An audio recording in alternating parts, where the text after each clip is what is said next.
সংবিধানের পঞ্চদশ সংশোধনী কেন অবৈধ নয় জানতে চেয়েছে হাইকোর্ট। ভোট ডাকাতি করে ক্ষমতায় বসার রেওয়াজ রুখতে চায় রাষ্ট্রপক্ষ। হতাহতের ঘটনা তদন্তে আগামী সপ্তাহে আসবে জাতিসংঘের টিম। আবাসিক সমন্বয়কারী স্বরাষ্ট্র উপদেষ্টা বৈঠক। পাচারকৃত অর্থ ফিরিয়ে আনতে সহায়তার আশ্বাস ইউএর। 495 উপজেলা চেয়ারম্যান, 323 পৌরসভার মেয়র ও 60 জেলা পরিষদ চেয়ারম্যানকে অপসারণ। প্রশাসক নিয়োগ প্রজ্ঞাপন জারি। দেখছিলেন সংবাদ শিরোনাম, এবার বিস্তারিত সংবাদ। আইনশৃঙ্খলা পরিস্থিতির উন্নতি এবং খাদ্য উৎপাদন ঠিক রাখায় প্রধান অগ্রাধিকার দেওয়ার কথা জানিয়েছেন স্বরাষ্ট্র উপদেষ্টা অবসরপ্রাপ্ত লেফটেন্যান্ট জেনারেল জাহাঙ্গীর আলম চৌধুরী। সোমবার সকালে সচিবালয়ে জাতিসংঘের আবাসিক প্রতিনিধির সাথে সাক্ষাতের পর এ কথা বলেন তিনি। ছাত্র জনতার অভ্যুত্থানে নিহতের ঘটনা তদন্তে সহযোগিতা করতে জাতিসংঘের প্রতিনিধি দল আগামী সপ্তাহে ঢাকা আসবে। তিনি বলেন, তারা আসার পর ঠিক হবে কিভাবে বাংলাদেশের তদন্ত দলকে সহযোগিতা করবে তারা। বর্তমান পরিস্থিতিতে সব রকম সহযোগিতার আশ্বাস দিয়েছেন জাতিসংঘের আবাসিক প্রতিনিধি গোয়েন লুইস। রোহিঙ্গা ইস্যুতে জাতিসংঘের সহযোগিতা চাওয়া হয়েছে। ওনারা এই পরিস্থিতিতে আমাদের কি ধরনের সাহায্য এবং সহযোগিতা করতে পারে ওই ব্যাপারে আমাদের মেইনলি আলাপটা হয়েছে। ওনারা আমাদের একটু সাহায্য সহযোগিতা করতে চায় এবং কিভাবে করতে পারে এবং আমরা কোন কোন সেক্টরে চাচ্ছি। রোহিঙ্গা সমস্যাটা নিয়ে একটা কথা বলছিলেন যে আমরা রোহিঙ্গা যে একটা বড় ধরনের আমাদের একটা সমস্যা, এটা নিয়েও ওনারা আলাপ করছিলেন। ঢাকায় নিযুক্ত ইউরোপীয় ইউনিয়নের ভারপ্রাপ্ত রাষ্ট্রদূত বার্ন্ড স্প্যানির সঙ্গে বৈঠক করেছে বিএনপি। সকালে বিএনপি চেয়ারপারসনের গুলশান রাজনৈতিক কার্যালয়ে এই বৈঠক অনুষ্ঠিত হয়। বৈঠকে গণতন্ত্র, নির্বাচন, রাজনীতি ও অর্থনৈতিক বিষয় নিয়ে আলোচনা হয়। এতে বিএনপির মহাসচিব মির্জা ফখরুল ইসলাম আলমগীরের নেতৃত্বে দলটির স্থায়ী কমিটির সদস্য আমির খসরু মাহমুদ চৌধুরী ও সাংগঠনিক সম্পাদক শামা ওবায়দ উপস্থিত ছিলেন। বৈঠক শেষে আমির খসরু বলেন, বাংলাদেশের এই পট পরিবর্তনের পরে আগামী দিনে দেশ ও রাজনৈতিক অর্থনৈতিকভাবে কোথায় যাচ্ছে সবকিছু নিয়ে আলোচনা হয়েছে। ইইউ তাদের পক্ষ থেকে কিভাবে সমর্থন দিতে পারে। খসরু বলেন, পাচার হওয়া অর্থ ফিরিয়ে আনতে ইউরোপীয় ইউনিয়ন বাংলাদেশকে সহযোগিতা করতে প্রস্তুত বলে জানিয়েছেন ঢাকায় নিযুক্ত ইইউ এর ভারপ্রাপ্ত রাষ্ট্রদূত বার্ন্ড। গণতন্ত্র, রাজনৈতিকভাবে, অর্থনৈতিকভাবে সবকিছু মিলিয়ে আলোচনা হয়েছে এবং ইউরোপিয়ান ইউনিয়ন কিভাবে সমর্থন দিতে পারে তাদের পক্ষ থেকে, এবং গুড গভর্নেন্স, বাংলাদেশের যে প্রতিষ্ঠানগুলো সব ধ্বংস হয়ে গেছে এগুলোর প্রতিকার কি এবং কিভাবে এগুলোকে আবার ট্র্যাকে আনা যায়, সঠিক জায়গায় আনা যায়, আর সেখানে তাদের কি সহযোগিতা থাকতে পারে, অর্থনীতির ক্ষেত্রে তাদের কি সহযোগিতা থাকতে পারে, বিশেষ করে আমাদের যে বড় একটা অংশ তাদের দেশে রপ্তানি হয় ইউরোপিয়ান ইউনিয়নে, এটা কিভাবে আমরা অব্যাহত রাখতে পারি। সংবিধানের পঞ্চদশ সংশোধনী কেন অবৈধ নয় তা জানতে চেয়ে রুল জারি করেছে আদালত। সোমবার হাইকোর্টের একটি দ্বৈত বেঞ্চ এ রুল জারি করেন। সোমবার পঞ্চদশ সংশোধনী বাতিল চেয়ে রিটের শুনানি হয় উচ্চ আদালতে। শুনানি শেষে সংশোধনীটি কেন অবৈধ হবে না তা জানতে চেয়ে 8 সপ্তাহে রুল জারি করে হাইকোর্ট। ভোট ডাকাতি করে ক্ষমতায় থাকা ও অন্য কেউ যেন ক্ষমতায় আসতে না পারে সেজন্যই পঞ্চদশ সংশোধনী করা হয়েছিল বলে মনে করেন অ্যাটর্নি জেনারেল মোহাম্মদ আসাদুজ্জামান। এই সংশোধনীর মধ্য দিয়ে গণতন্ত্রহীনতার দিকে যায় বাংলাদেশ। ভোট ডাকাতি করে ক্ষমতায় থাকার পথও সুগম হয় বলে মনে করেন তিনি। রিটকারীদের অন্যতম সুজন সম্পাদক বদিউল আলম মজুমদার বলেন, স্বেচ্ছাচারিতা ও জালিয়াতির মাধ্যমে এই সংশোধনী এনেছিল শেখ হাসিনা সরকার। হাইকোর্টের অবকাশকালীন ছুটির পর রিটটির চূড়ান্ত নিষ্পত্তি হবে বলে আশা প্রকাশ করছেন আইনজীবীরা। পঞ্চদশ সংশোধনীর উপরে এখনই একটা স্টে দরকার। আমি বলেছি সেখানে আমাদের আপত্তি আছে।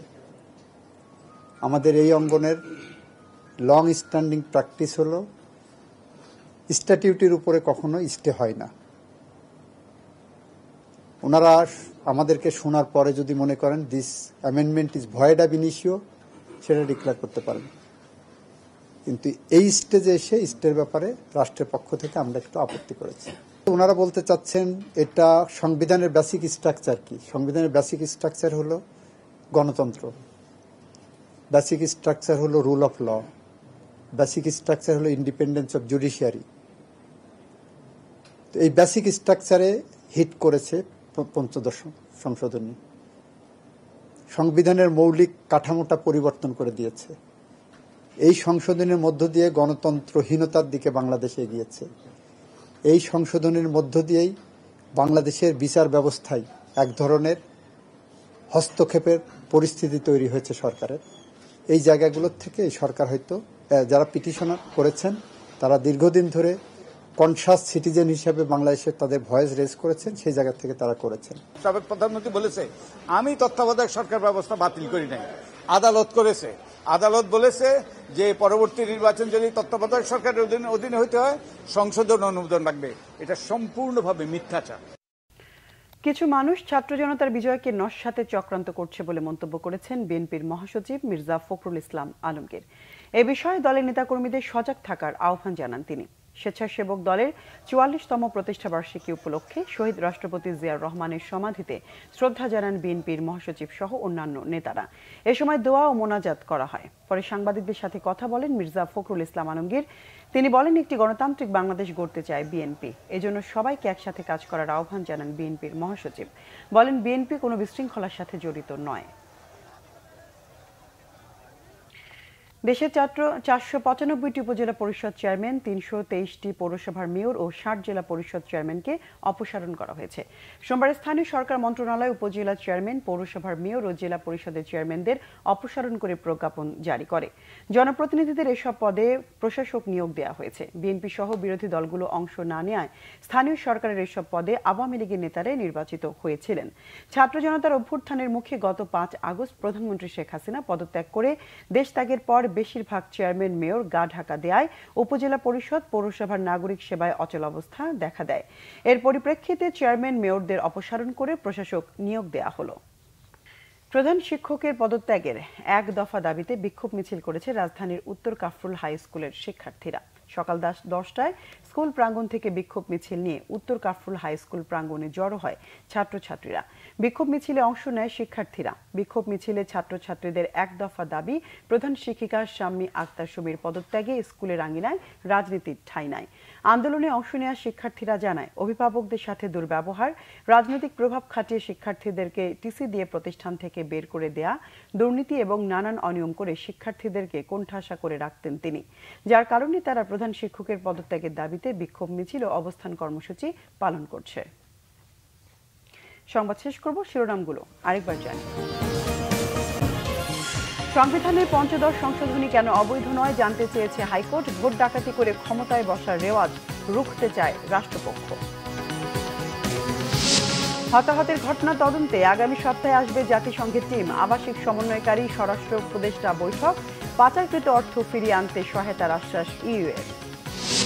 ৪৯৫ উপজেলা চেয়ারম্যান, ৩২৩ পৌরসভার মেয়র ও ৬০ জেলা পরিষদ চেয়ারম্যানকে অপসারণ, প্রশাসক নিয়োগ প্রজ্ঞাপন জারি। দর্শক, ছিল এখনকার মতো। পরের সংবাদ বিকেল 4টায়। এর আগে 3টায় রয়েছে নিউজ টপ 10। এছাড়া বাংলাদেশের সংবাদ ও সংবাদ সংশ্লিষ্ট অনুষ্ঠান দেখতে ভিজিট করুন www.bvnews24.com ও facebook.com/banglavisionnews এবং সাবস্ক্রাইব করুন youtube.com/banglavisionnews। এখন সঙ্গে থাকার ধন্যবাদ সবাইকে।